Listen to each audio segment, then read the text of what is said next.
amigos de 90 grados, yo soy Laura Aquino, directora editorial de 90grados.com y nos encontramos en la 40ª convención del Colegio de Arquitectos y Arquitectos Paisajistas en Río Grande, en el Windham Río Mar.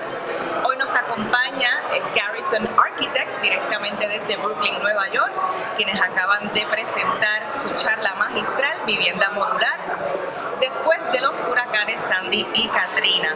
Nos acompañan aquí James Garrison, Deborah Gans, Deborah Gans y Gabriela, y Gabriela Escaleras. Un apellido muy bueno para un arquitecto. Vamos a hacer la entrevista en inglés y nos van a estar hablando un poco también sobre la reconstrucción tanto a nivel de ciudad como de hogar, luego de un desastre como los huracanes Sandy y Katrina y lo que hemos vivido aquí en Puerto Rico con el huracán María. So welcome to 90 grados.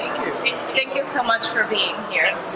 I just saw your presentation, which was really eye-opening in many different points. One of the main subjects that everybody has after a hurricane, for example, of such magnitude, is where do we start, right? And I thought that one of you mentioned that you kind of like start from the bottom to the top and also from the top to the bottom, which I thought it was very smart.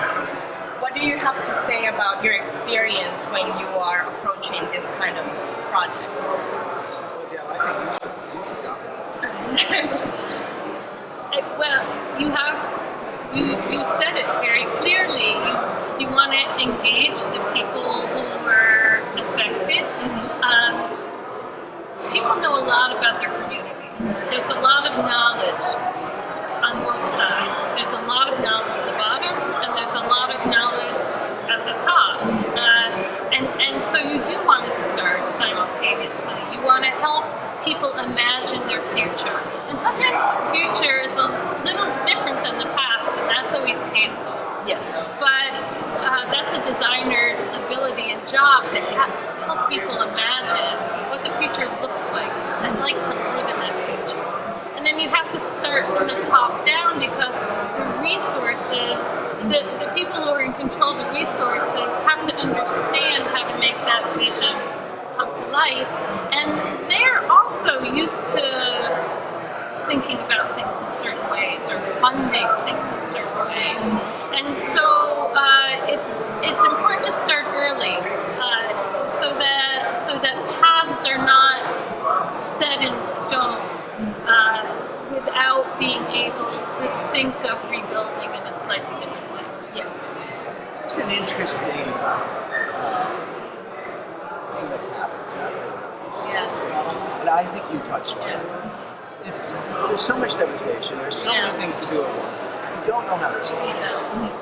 And we found the same thing after Sandy. We couldn't imagine what's the first step. Deborah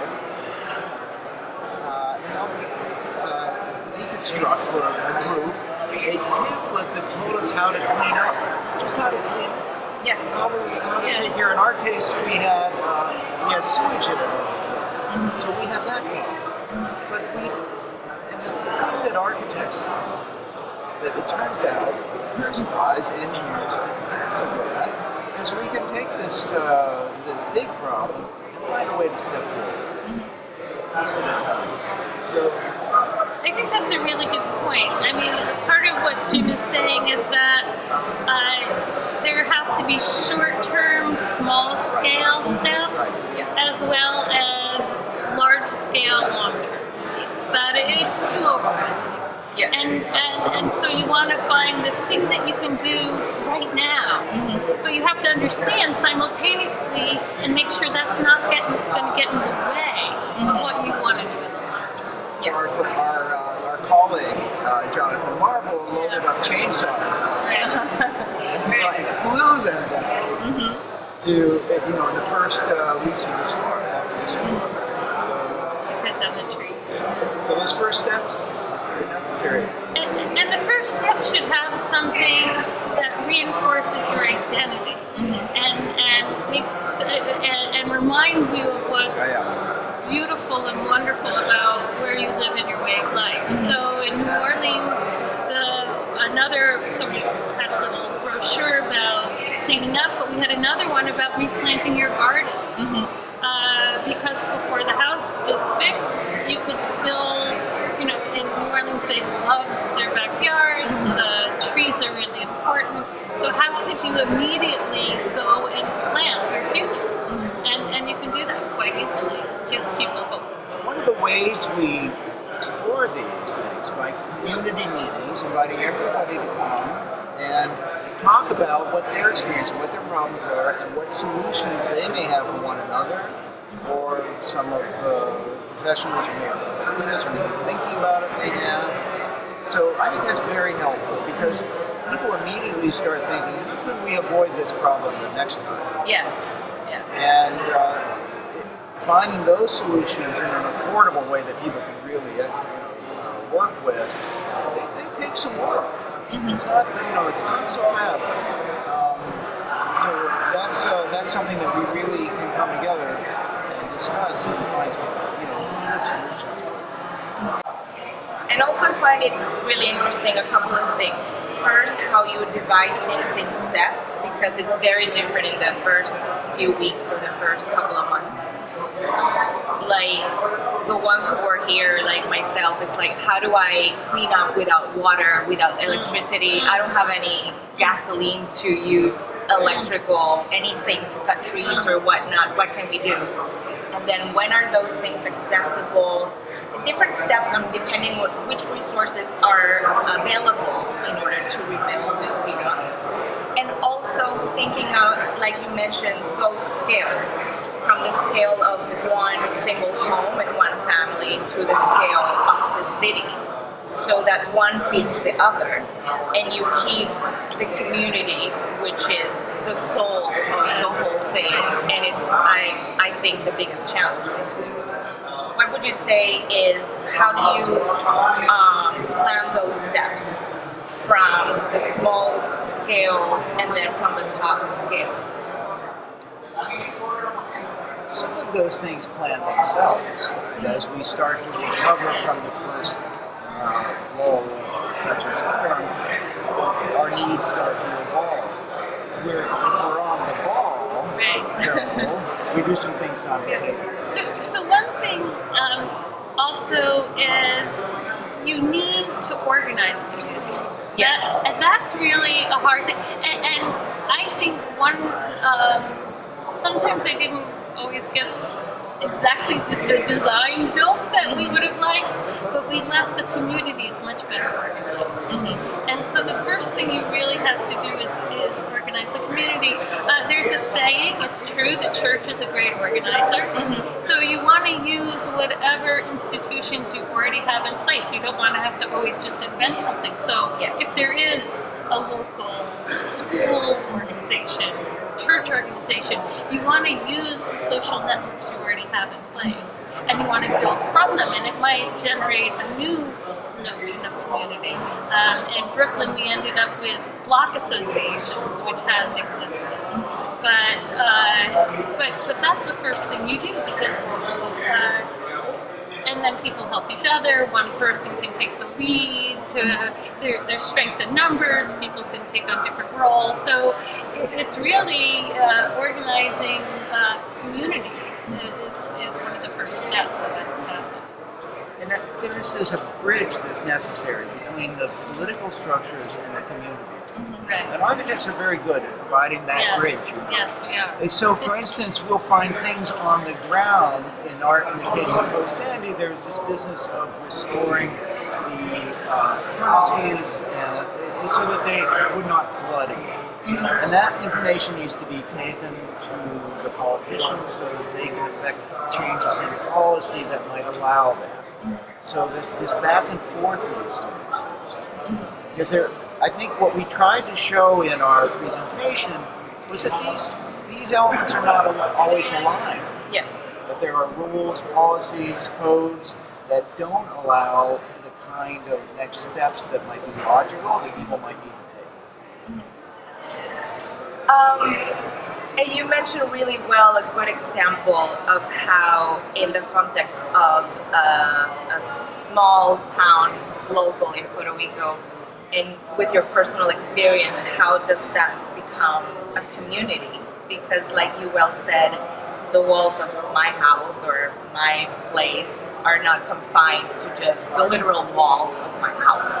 There's an extension of it along the whole place where I can go and have different activities.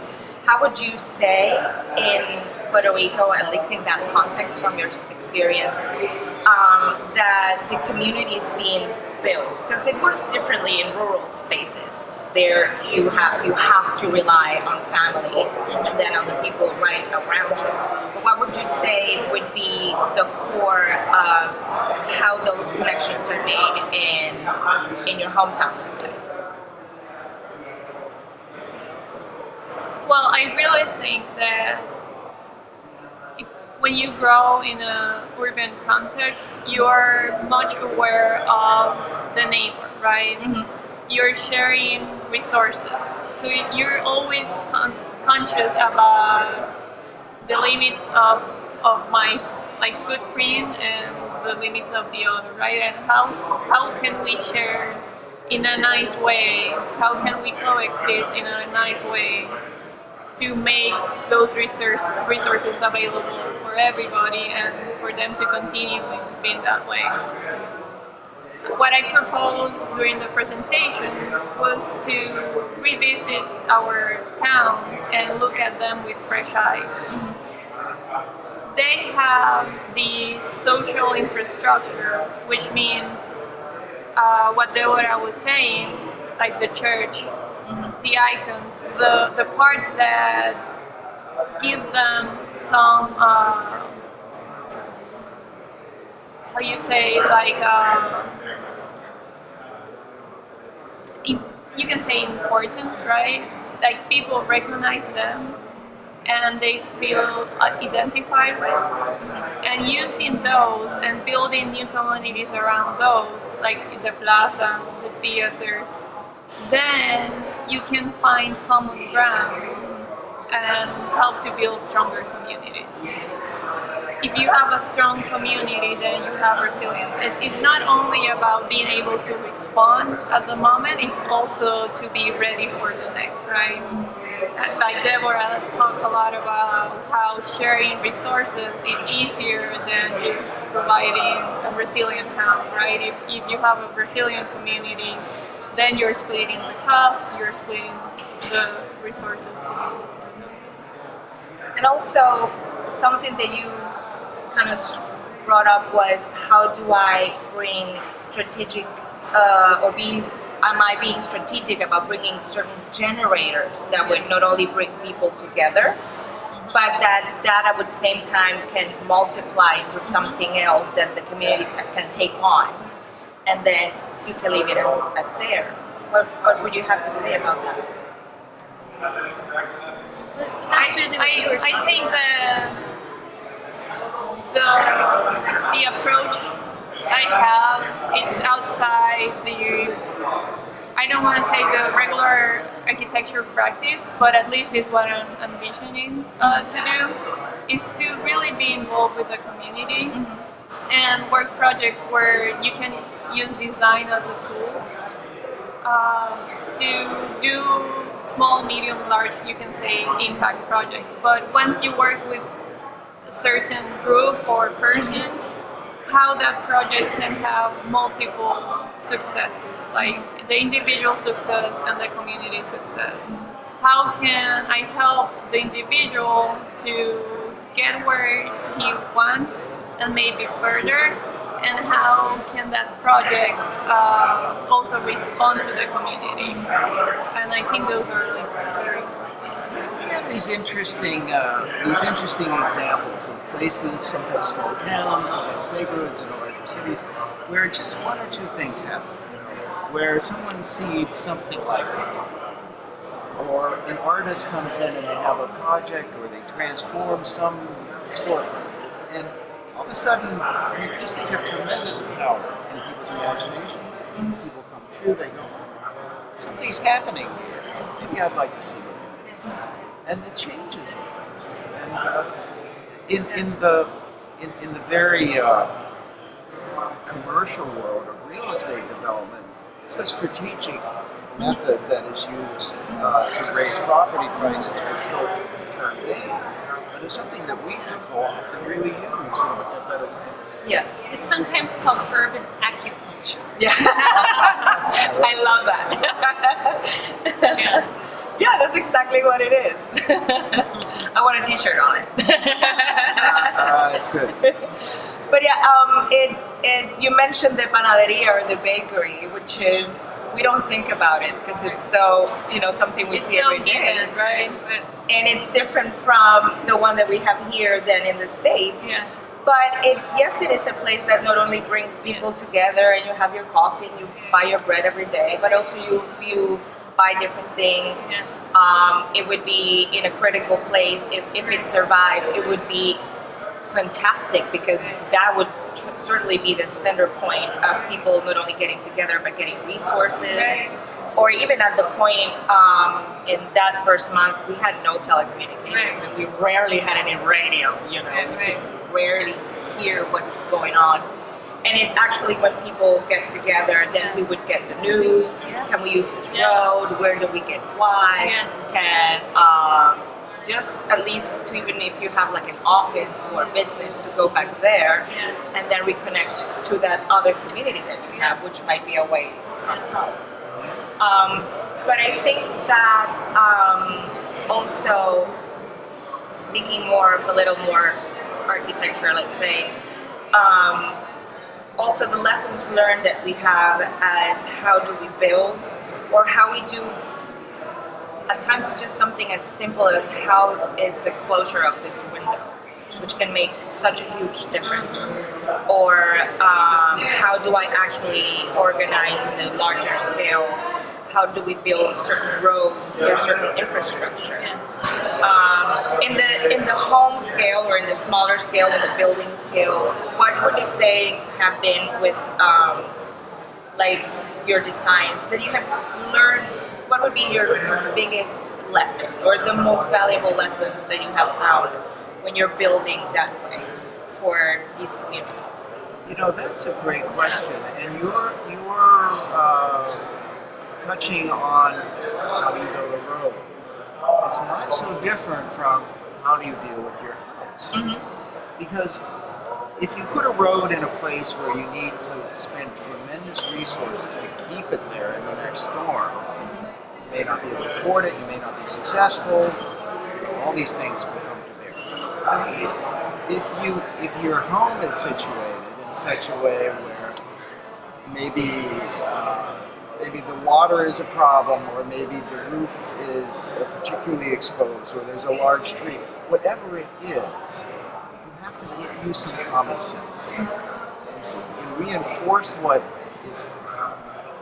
will give you the most effectiveness. Right? So many people, for instance, in New York after the flooding from Hurricane Sandy, wanted to keep the water out.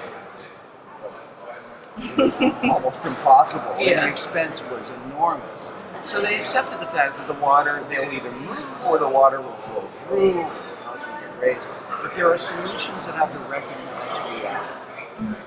So, Yeah, I mean, so that's interesting. Yeah, the kind of live with nature approach, where you let the water in and you take your belongings out if there's going to be a storm. It is certainly, I think, something people never would have considered until these events. I think then there are.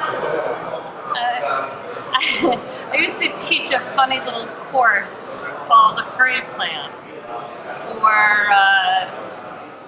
around town for the government, and a lot of the stuff it sounds silly. It's more like home building than architecture, but you want to make sure the things on your roof are strapped down. You want to make sure that nothing's going to blow off that's going to hit the neighbor's house. You kind of, I mean, this isn't really a level of architecture, but it is at the level of home ownership. It's very important.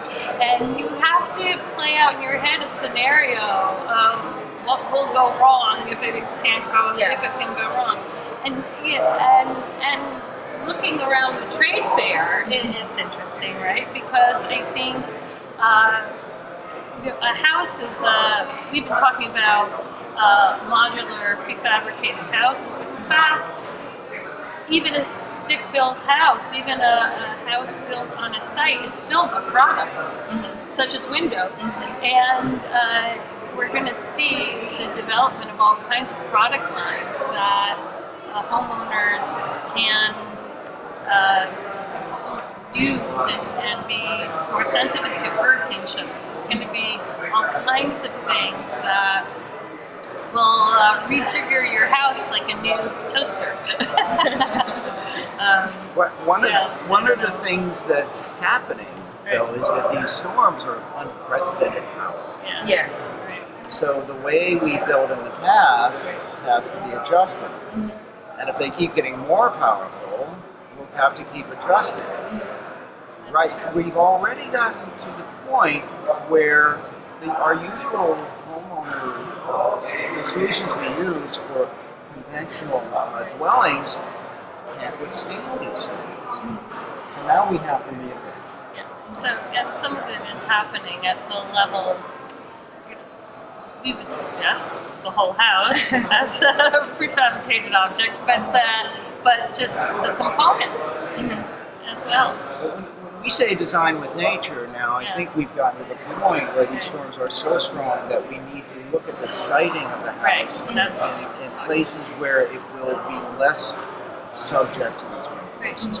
We can no longer just say, oh, we'll put this in anywhere. So, and I know there's this big tension between retreating, right, and sustaining community. And we don't have a lot of tools for doing that yet. It becomes a political battle and a matter of equity.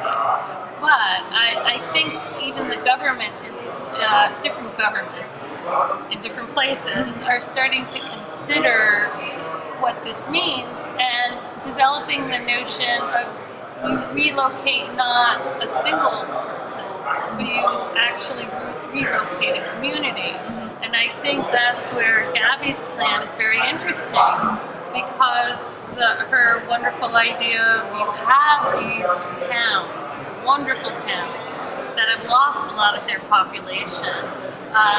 If you don't tell someone they have to leave where they are and go find a place, but you say, what would it be like? How would you feel if we moved your community to this place?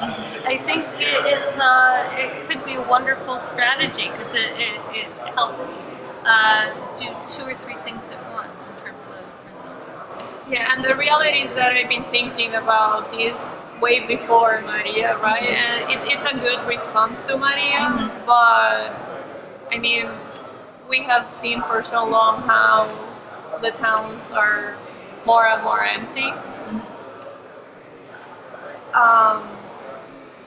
And it is important to really talk about this and talk about the situation of Puerto Rico and where we are. I think that it's not until I started writing things down and organizing my thoughts that I say,